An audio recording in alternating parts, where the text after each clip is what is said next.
So the cycle model goes something like this. I have a trauma imprint that leads to fears and beliefs. And those fears and beliefs and that imprint will take me into a similar event, which results in triggering. So we know this because, people marry personalities like their parents. If you don't think you did, take a closer look and see, what is it?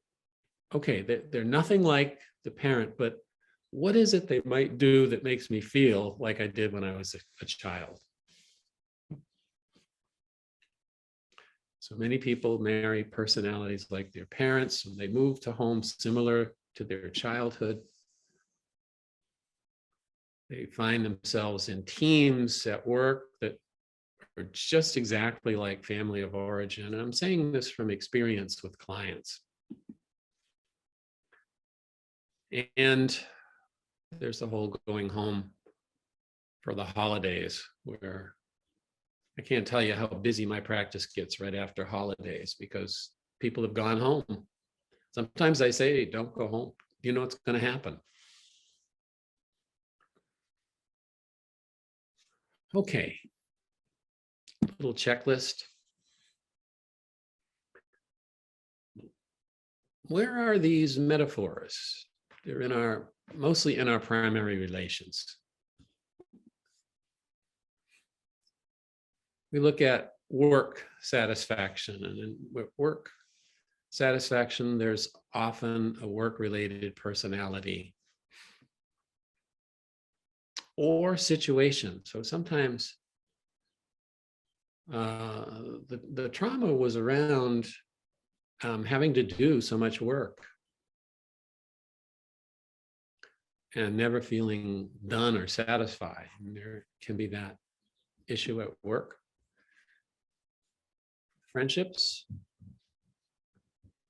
I use the word petty tyrants when I work with clients, and I ask, where are the petty tyrants? Where are the people who are either bullies, abusers, critical, talk all the time, take energy, always in drama.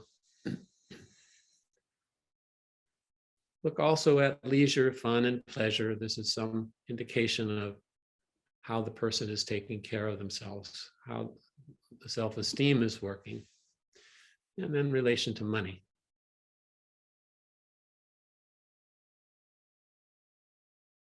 It's a good checklist. And then present relations with family of origin. We can have a continued, often I see like the parents have died, but one of the siblings has taken over the personality of the abusing parent and continues.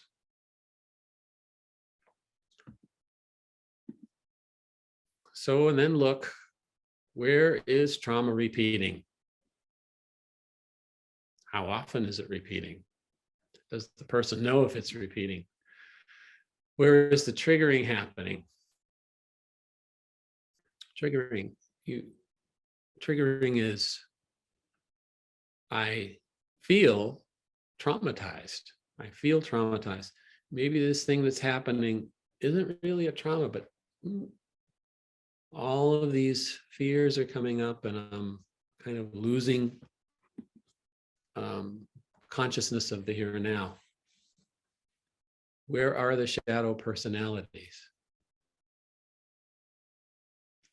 Kind of step one, finding where are the boundaries? Where do I allow people to invade my boundaries? Where am I doing things I don't want to do? Who's trying to make me do things I don't want to do?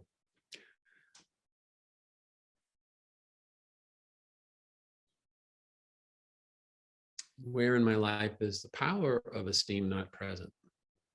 Self-esteem is a power that generates action. Where do I feel weak, unable? So treatment. There's different parts of the treatment. Rebuilding the esteem is a big part of recovering from trauma. Setting boundaries, I'd say these are two cornerstones. Learning to set boundaries, learning to build the esteem, learning how to manage difficult relationships. I can still have a relationship with my mother, but it doesn't have to be on her terms. I can still have a relationship with my father or other family members, but I can make it on my terms. My terms meaning when I talk, what I talk about, how long I talk. Sometimes people think like, well, I can't end my relationship with my mother, who calls me every night, talks for an hour, criticizes everything I do, and leaves me feeling like crap.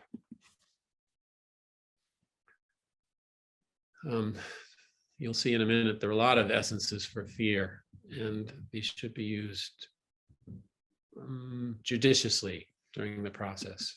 And then essences for clearing trauma from the field. So this kind of highlights what we're going to be talking about next.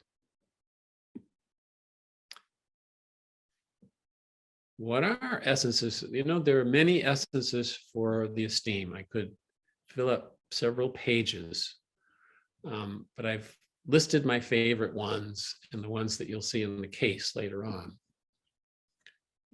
Bellflower for trusting self.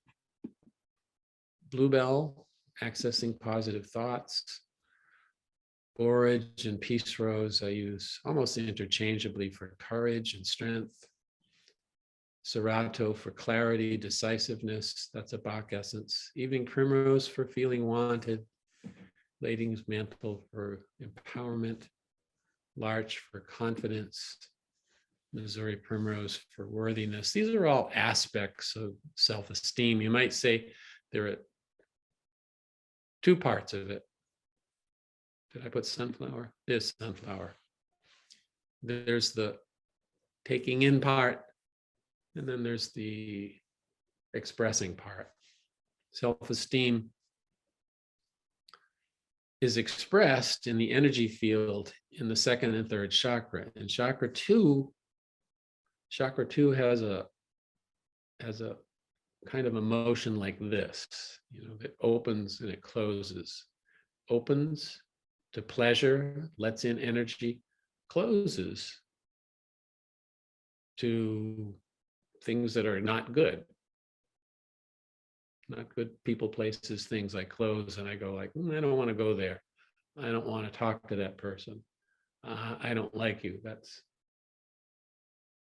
So this chakra can, with trauma, be jammed. Won't open, it won't close.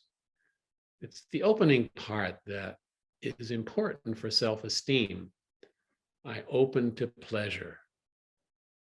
So many people who are trauma victims, they don't know how to enjoy themselves, don't know what fun is, only what safety is.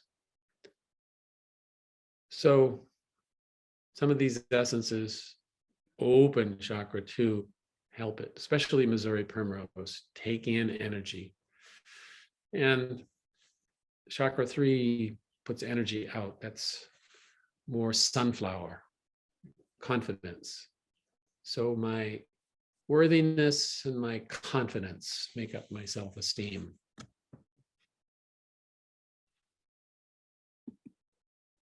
Rebuilding self-esteem. So you give these essences in combinations to clients. But whenever you do, give a task. Flower essences work so much better if a person is engaged in the action that the essences support. So if I'm taking something for worthiness and I demonstrate worthiness by doing something pleasureful, enjoying, then the essence works better. pleasures, self-rewards. All right, you're a workaholic, and part of your adaptive personality from the trauma is to throw yourself into work because it feels safe there. But, take breaks and give yourself rewards so that you're not hurting yourself. Short-term positive goals.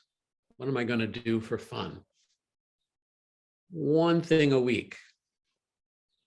One thing a day.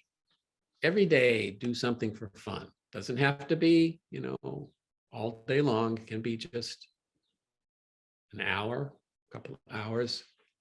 Fun, pleasure, enjoyment. Take the essence.